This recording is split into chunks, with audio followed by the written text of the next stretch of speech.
हाँ जी, तो hello everyone, कैसे हो आप सब लोग। आप देख रहे हो डे 7 का session number 1 only on the champion eagle. आज हम पढ़ने वाले हैं पोलन ग्रेन के बारे में। किसके बारे में? पोलन ग्रेन के बारे में। लास्ट लेक्चर में हमने माइक्रोस्पोरोजेनेसिस कवर किया था। क्या कवर किया था? माइक्रोस्पोरोजेनेसिस।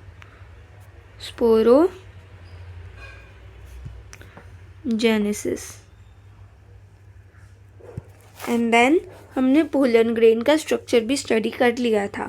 ठीक है, तो पोलन ग्रेन क्या होता है? मेल गेमीटोफाइट होता है। क्या होता है? मेल गेमीटोफाइट होता है। और इस मेल गेमीटोफाइट में क्या होता है, जब देखो एक बार मैं आपको बेसिकली आइडिया देता हूँ। एक स्पोरोजिनस सेल है, उससे हमारे पास 4 हैप्लॉइड, पहले डिप्लॉइड स्पोरोजिनस सेल्स था, उससे 4 क्या है? हैप्लॉइड माइक्रोस्पोर्स बने, जिसे हम माइक्रोस्पोर टेट्राड कहते हैं। इसमें से एक माइक्रोस्पोर क्या है, मतलब सारे ही माइक्रोस्पोर्स अपना अपना क्या है? पोलन ग्रेन बना लेते हैं। हम उसमें से एक माइक्रोस्पोर को लेके आए, वो क्या है? फर्दर डेवलप हो रहा है, मेच्योर हो रहा है और क्या है? डिहाइड्रेट हो जाता है एंथर, तो क्या होता है? पोलन ग्रेन फॉर्म हो जाता है। इस पोलन ग्रेन में क्या है? अब हमारे पास एक तो इंटाइन होती है और दूसरी लेयर ये होती है कि एक्साइन होती है। इंटाइन अंदर वाली लेयर होती है, एक्साइन आउटर लेयर होती है। यहाँ तक बात हमें क्लियर हो गई। इसके बाद इसको हम 2 पार्ट्स में डिवाइड कर सकते हैं। फर्स्ट क्या पार्ट है? जनरेटिव सेल है हमारे पास, जो एक सेकेंड,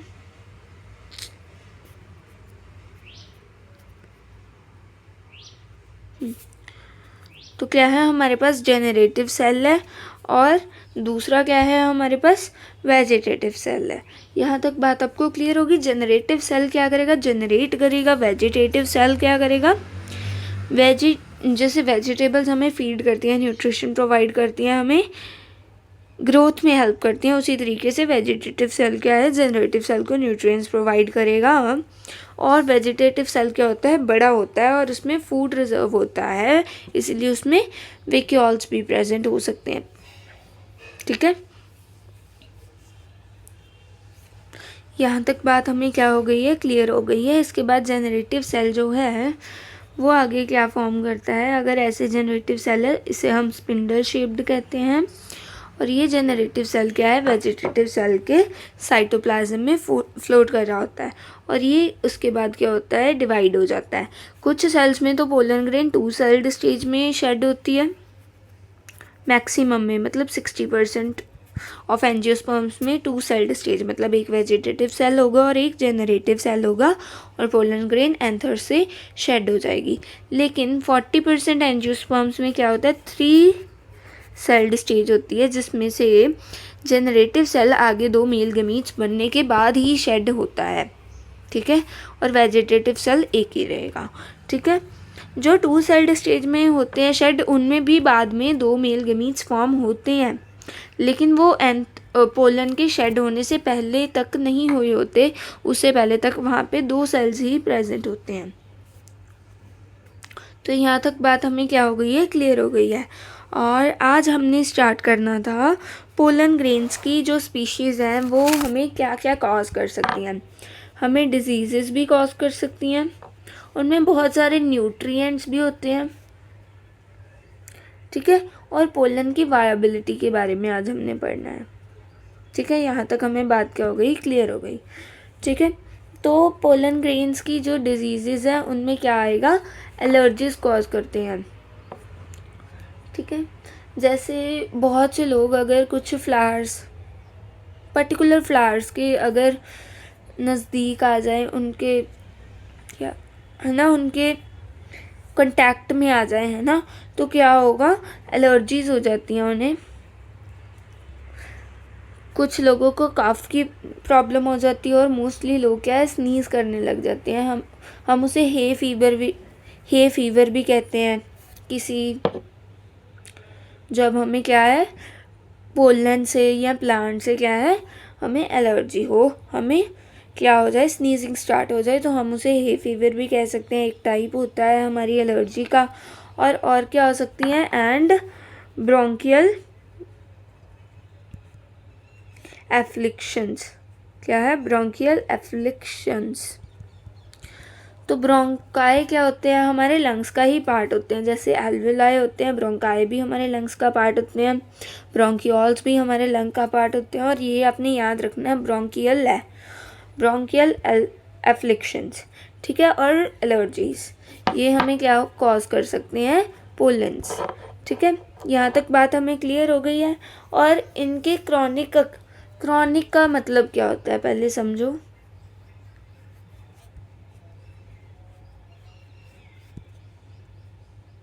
नाइस। तो क्रॉनिक का मतलब क्या होता है, क्रॉनिक मतलब जो हमें बहुत टाइम से प्रॉब्लम है। जैसे क्रॉनिक मतलब स्टार्ट धीरे धीरे हुई है, छोटे छोटे स्टेप से, फिर वो एक बड़ी प्रॉब्लम बन गई है हमारी बॉडी में, और बहुत टाइम लगा है उसे, और बहुत टाइम से हमारी बॉडी में है। जैसे डायबिटीज़ एक क्रॉनिक डिसऑर्डर है ना, कैंसर एक क्रॉनिक डिसऑर्डर है। तो इन्हीं को हम क्रॉनिक डिसऑर्डर कहते हैं। और क्रॉनिक रेस्पिरेटरी डिसऑर्डर्स क्या होते हैं, जो बहुत टाइम से हमारी लंग्स में, रेस्पिरेटरी ट्रैक्ट में प्रॉब्लम्स क्रिएट कर रही हैं। इनमें से आती हैं मेनली जो है अस्थमा और ब्रोंकाइटिस। क्या है, ब्रोंकाइटिस। तो ये हमारे दो एग्जाम्पल्स हमें नाम दिए हुए हैं हमारी एनसीईआरटी में, जो इम्पॉर्टेंट है, अस्थमा और ब्रोंकाइटिस। तो ये क्या है, क्रॉनिक रेस्पिरेटरी डिसऑर्डर्स हैं। ये भी पोलन ग्रेन्स की, किसी कुछ प्लांट्स की स्पीशीज़, कुछ फ्लावर्स की स्पीशीज़ के पोलन ग्रेन से होते हैं। मतलब ये नहीं है कि आप किसी भी फ्लावर के कांटेक्ट में आ गए तो आपको कोई भी डिसीज़ हो जाएगी या एलर्जी। किसी पर्टिकुलर फ्लावर से ही आपको एलर्जी होती है, ठीक है। तो अगर मैं आपको एग्जांपल बताऊं मोस्टली लोगों को किससे होती है, तो एक होता है हमारा कैरेट ग्रास। क्या होता है, कैरेट ग्रास, जिसका अगर हम नॉर्मली साइंटिफिकली नेम लें, वैसे ये साइंटिफिक नेम तो नहीं है, तो मतलब ये हमारी स्पीशीज़ है शायद पार्थेनियम। क्या है, पार्थेनियम,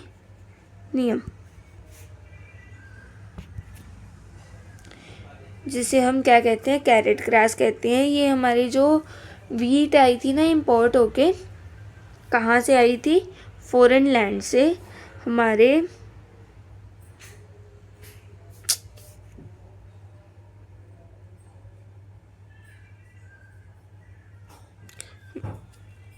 आई डोंट नो ये क्या बना है, लेकिन हमारे फॉरेन लैंड से हमारे इंडिया में जो वीट आई थी, उसके साथ पार्थेनियम जो कैरेट ग्रास है वो आई थी हमारे इंडिया में, ठीक है, वीट के साथ। किसके साथ, वीट के साथ।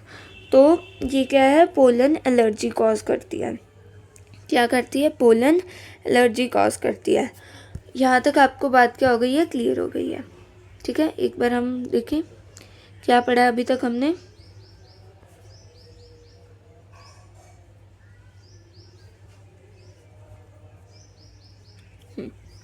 तो देखो, सबसे पहले मैंने आपको बताया माइक्रोस्पोरोजेनेसिस हमने पढ़ा है। पोलन ग्रेन हमारा मेल गेमीटोफाइट होता है। फिर हमने थोड़ा सा माइक्रोस्पोरोजेनेसिस का ओवरव्यू लिया, जो हम पढ़ चुके हैं, समराइज़ किया हमने। देन पोलन्स की जो एलर्जीज़ या डिजीज़ होते हैं वो हम बात की। तो क्रॉनिक डिजीज़ पोलन क्या है, कॉज करते हैं। पोलन्स क्या कॉज करते हैं, हमें कोई भी क्रॉनिक डिजीज़ कॉज कर सकते हैं या फिर एलर्जीज़ कॉज कर सकते हैं। एलर्जीज़ और क्या है, ब्रोंकाइटल एफ्लिक्शंस भी कॉज कर सकते हैं। और क्रॉनिक डिजीज़ में, रेस्पिरेटरी डिजीज़ में कौन कौन से आते हैं, अस्थमा और ब्रोंकाइटिस। यहाँ पे मैंने स्पेलिंग रॉन्ग लिखा है इसीलिए।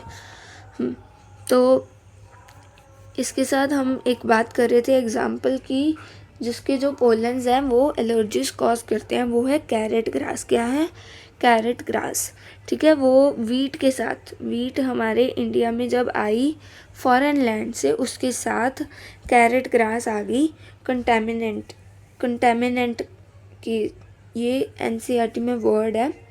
एज अ कंटेमिनेंट, मतलब हमारे इंडिया में एक कंटेमिनेंट की तरीके से आ गई, मतलब हमें डिसीज़ कॉज करने लग गई जब हमने वीट को इंपोर्ट किया अपने इंडिया में। तो यहाँ तक बात आपको क्या है, क्लियर हो गई है। ब्रोंकाइटिस क्या होती है, एक इन्फेक्शन होती है, ठीक है। और अस्थमा में हमें रेस्पिरेटरी प्रॉब्लम्स तो रेस्पिरेटरी डिजीज़ में आएंगी, तो ब्रोंकाइटिस भी एक रेस्पिरेटरी प्रॉब्लम ही है, डिसऑर्डर है हमारी बॉडी में। यहाँ तक बात आपको क्या है, क्लियर हो गई है।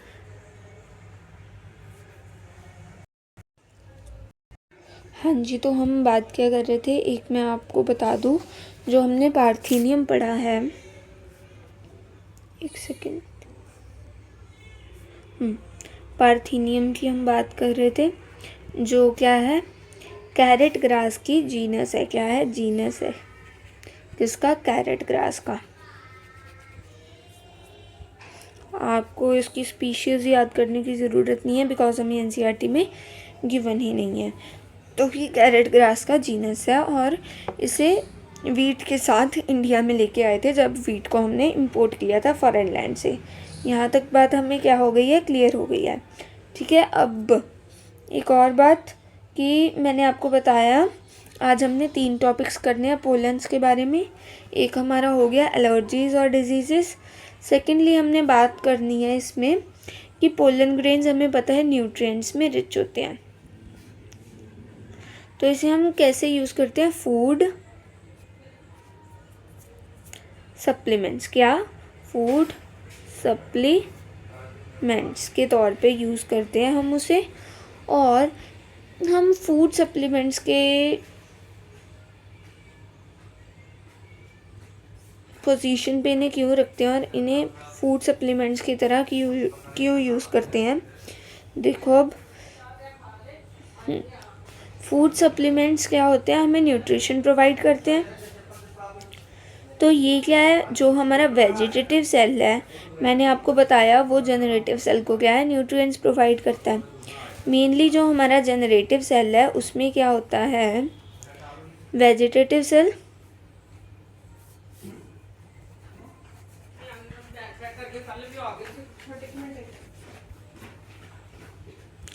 वेजिटेटिव सेल जो है उसमें क्या है, हमारे फूड रिजर्व होता है वेक्यूल्स में, ठीक है। और ये क्या है, न्यूट्रिएंट्स भी प्रोवाइड करता है। लेकिन जो हमारा क्या है जनरेटिव सेल, उसने तो डिवाइड करना है, मेल मीट बनाना है, तो ये क्या करेगा, इसमें प्रोमिनेंट न्यूक्लियस होता है, डीएनए होता है, मतलब कि जेनेटिक मटेरियल होता है हमारा। तो न्यूट्रिएंट्स हमें इससे भी मिलते हैं, क्योंकि अगर हम पोलन को कंज्यूम कर रहे हैं, हम वेजिटेटिव सेल को भी कंज्यूम कर रहे हैं और जनरेटिव सेल को भी कंज्यूम कर रहे हैं। लेकिन जो मोस्ट ऑफ द न्यूट्रिएंट्स हमें मिलते हैं वो किससे मिलते हैं, वेजिटेटिव सेल से मिलते हैं। यहाँ तक बात आपको क्लियर हो गई है, ठीक है। तो अगर हम देखें अब, तो इसमें से हमें एग्जांपल्स कौन कौन सी दी हुई है, पोलन जैसे हम बी पोलन है, इंग्लैंड की है ना, इतनी बात आप याद रख सकते हो इसके लिए कि बी पोलन, आपको एक इमेज दिखाई हुई है एनसीईआरटी में, बी पोलन कहाँ की है, फ्रॉम इंग्लैंड लिखा हुआ है। और ये क्या है, नेचुरल फूड फ्रॉम हनी बीज है। जस्ट इतना आपने चीज़ याद रखनी है, नेचुरल बी कलेक्शन पोलन इन टाइनी गोल्डन बर्ड्स। ये नॉर्मल से आपको 2 लाइंस उसी टैबलेट के पैकेज पे लिखी हुई हैं, तो वो आप पढ़ सकते हो एक बार, ठीक है। और इसके बाद अगर मैं आपको बताऊं इसको हम किस तरीके से कंज्यूम करते हैं, तो हम पोलन्स को टेबलेट्स की फॉर्म में कंज्यूम कर सकते हैं, ठीक है, सिरप्स की फॉर्म में कंज्यूम कर सकते हैं, और ये हमें मार्केट्स में बहुत ही इजीली अब अवेलेबल भी है, बिकॉज ये एक ट्रेंड बन गया है कि हमें फूड सप्लीमेंट्स की जगह फूड सप्लीमेंट के तौर पे क्या लेना है, पोलन ग्रेन्स को कंज्यूम करना है हमने। तो इसका फ़ायदा क्या है, अभी एक बात ये भी है, कौन से लोग इसे मैक्सिममली यूज़ करते हैं, जो क्या होते हैं, एथलीट्स होते हैं,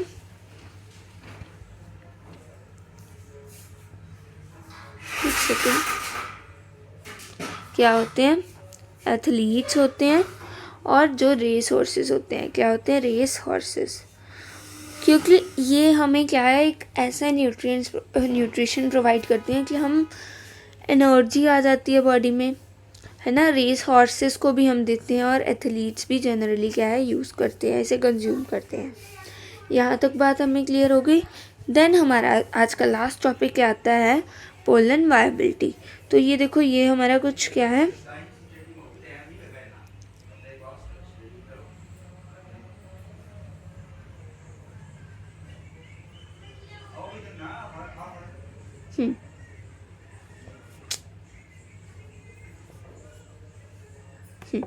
तो ये हमारा क्या बन गया? एंथर बन गया। ऑलमोस्ट सही है हमारा एंथर, मतलब ठीक है।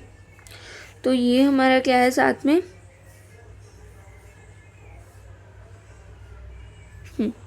ये हमारा स्टिग्मा, स्टाइल और ओवरी बन गया। स्टिग्मा, स्टाइल, स्टाइल बना ही नहीं यहाँ पे थोड़ा सा, चलो कोई बात नहीं।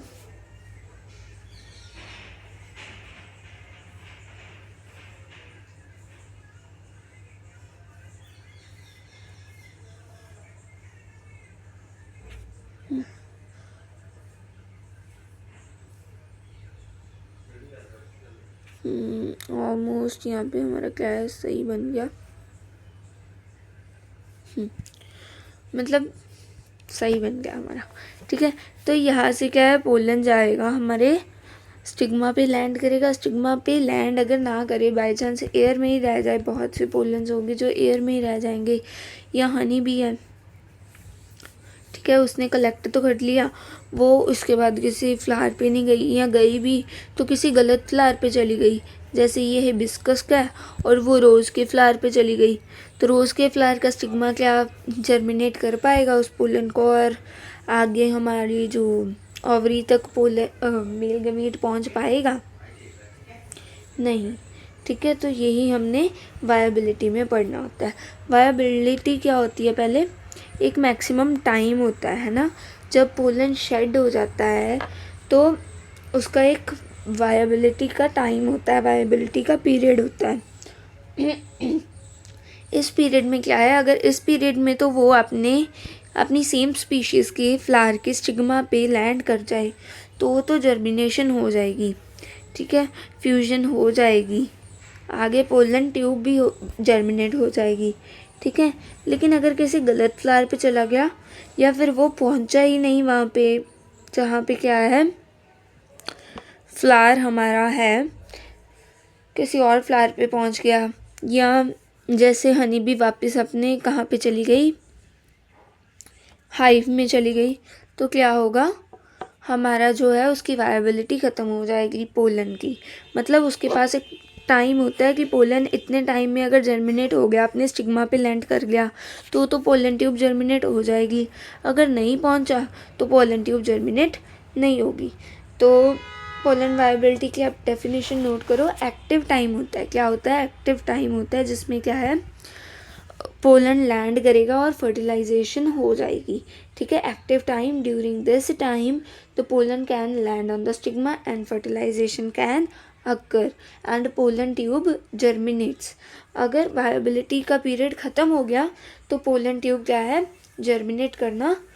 जर्मिनेट ही नहीं करेगी अगर उतने वायबिलिटी के टाइम तक हमारा जो पोलन है लैंड ही ना करे स्टिग्मा पे। यहाँ तक बात आपको समझ आ गई। इसके बाद हमने कुछ स्पीशीज़ की हमें वायबिलिटी टाइम दी हुई है। राइस या फिर वीट जो है उसका जो वायबिलिटी टाइम पीरियड है वो है 30 मिनट्स का, ठीक है। और जो हमारी क्या है, पोटैटो है,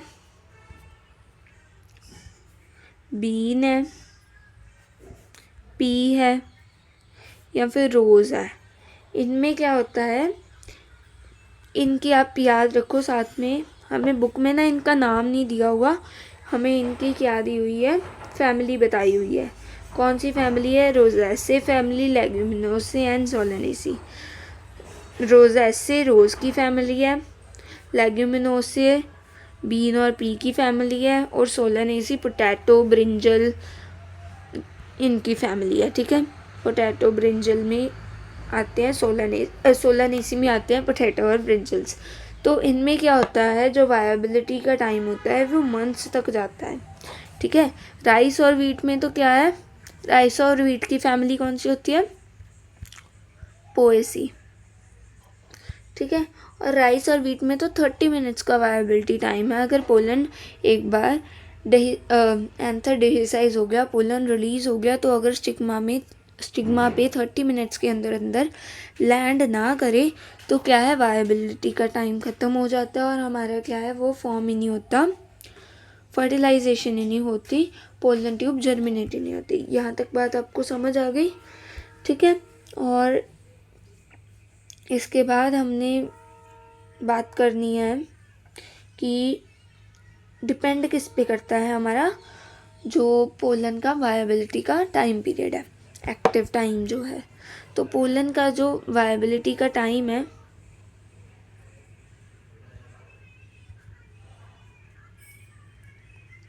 वो टेम्परेचर एंड ह्यूमिडिटी पे डिपेंड करता है, टेम्परेचर पे और ह्यूमिडिटी पे। जितना ज़्यादा टेम्परेचर होगा उतना कम उसका क्या होगा, वायबिलिटी का पीरियड होगा, क्योंकि टेम्परेचर के साथ पोलन डिस्ट्रॉय होना स्टार्ट हो जाता है जितना ज़्यादा टेम्परेचर होगा, और जितनी ज़्यादा ह्यूमिडिटी होगी उतना ही कम क्या होगा, वायबिलिटी का टाइम होगा। यहाँ तक बात आपको समझ आ गई। इसके बाद हमने पोलन बैंक्स की बात करनी है। क्या है, जैसे आप नेक्स्ट चैप्टर में, थर्ड चैप्टर में पढ़ोगे एआई होता है आर्टिफिशियल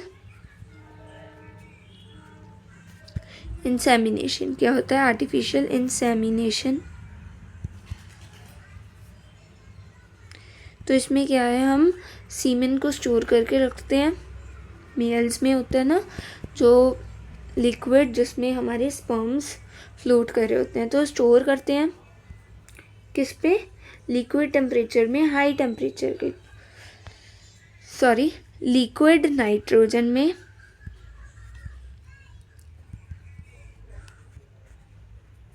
हाई टेम्परेचर पर। और टेम्परेचर आपने याद रखना है, ये एक PYQ है। क्या है, -196 केल्विन,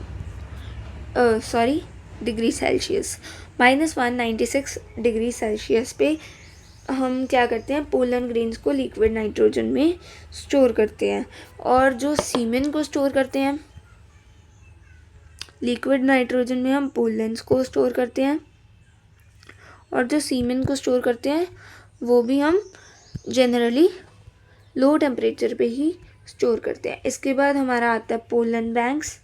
जब हमने इन पोलन ग्रेन्स को स्टोर किया तो हमारे पास पोलन बैंक्स फॉर्म हो जाएंगे, जिनको हम क्या यूज़ कर सकते हैं, क्रॉप्स के ब्रीडिंग के टाइम पर यूज़ कर सकते हैं। क्या है, क्रॉप्स ब्रीडिंग टाइम पर हम यूज़ कर सकते हैं इन पोलन बैंक्स को क्रॉप्स को ब्रीड करने के लिए। ठीक है, और इस प्रोसेस को हम क्या कहते हैं, क्रिप्टो। आपको वैसे याद करने की ज़रूरत नहीं है तो रहने दो, वैसे कहते हैं क्रिप्टो प्रेजर्वेशन। ठीक है, क्यों, बिकॉज क्रिप्टो का मतलब होता है कोल्ड, मतलब कि लो टेम्परेचर पे हम स्टोर कर रहे होते हैं हमारे पोलन्स को। तो यहाँ तक आपको बात क्या है, सारी क्लियर हो गई है। तो अब तक हमने पढ़ा क्या है, मेल्स के जो है मेल रिप्रोडक्टिव ऑर्गन, एंड्रोशियम हमने क्या पढ़ा है, फ्लावर में पढ़ा है, उसके स्ट्रक्चर को पढ़ा है, और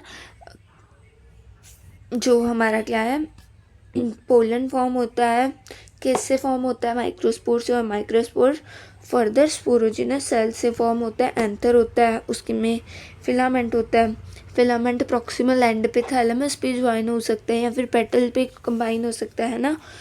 ठीक है, एंथर बाइलोब्ड होता है, और जो एंथर की हर एक लोब होती है वो डाइथीकस होती है, और टोटली एंथर क्या है, टेट्राथीकस होता है, मतलब टोटल एंथर में 4 थीके प्रेजेंट होते हैं।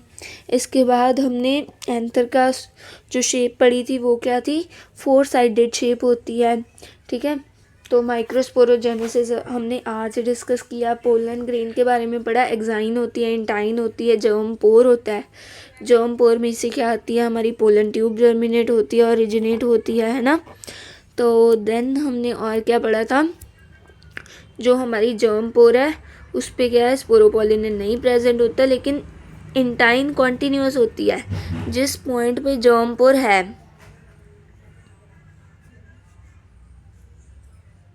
ठीक है, यहाँ पे जर्म पोर है, एक्साइन प्रेजेंट नहीं है, लेकिन इंटाइन इस पॉइंट पे प्रेजेंट है। तो इंटाइन कॉन्टिन्यूस लेयर होती है। एक्साइन जो स्पोरोपोलिनेन से बनती है। स्पोरोपोलिनेन एक बहुत ही अच्छा, one of the most resistant organic material है, उससे हमारी एक्साइन बनी होती है। तो वो क्या है, एब्सेंट होती है स्पोरोपोलिनेन इस पॉइंट पे, जर्म पोर पे, जहाँ से क्या है, पोलन ट्यूब जर्मिनेट होती है। तो यहाँ तक बात हमें क्या हो गई है, क्लियर हो गई है। तो आज के लिए इतना ही है, ठीक है। एनसीईआरटी की हमारी रीडिंग पेंडिंग चल रही है पिछले 2 लेक्चर्स की, तो अब हम इसे नेक्स्ट लेक्चर में कर रहे होंगे, ठीक है। एनसीईआरटी की रीडिंग को हम नेक्स्ट लेक्चर में करेंगे, और साथ ही हम फीमेल रिप्रोडक्टिव ऑर्गन को स्टडी कर रहे होंगे, ठीक है। तो यहाँ तक बात क्या हो गई है, हमें क्लियर हो गई है। So thank you everyone for watching the lecture. Stay tune, like, share and subscribe. Thank you once again. और एक अनाउंसमेंट थी कि अब हम लेवल अप लॉग्स, एक सेकेंड, अब हम लेवल अप लॉग्स भी क्या है, पोस्ट करने लग गए हैं यूट्यूब की कम्युनिटी पे, इसी चैनल पे। तो आप उसमें ज़रूर पार्टिसिपेट करा करें, ठीक है। वहाँ पे बहुत ही अच्छे लेवल के क्वेश्चंस मिलते हैं। कल हमने केमिस्ट्री के 3 क्वेश्चंस किए थे, तो वो उनमें से कुछ क्वेश्चंस हमने क्लास में डिस्कस किए थे, और कुछ मैंने आपको एक्स्ट्रा दिए हैं, उनको आप ज़रूर सॉल्व किया करें। And thank you. कमेंट्स में ज़रूर अपना आंसर बताया करें, और देन हम नेक्स्ट डे या फिर 2 दिन के बाद उसका आंसर रिलीज़ किया करेंगे। Thank you, stay tuned and bye bye.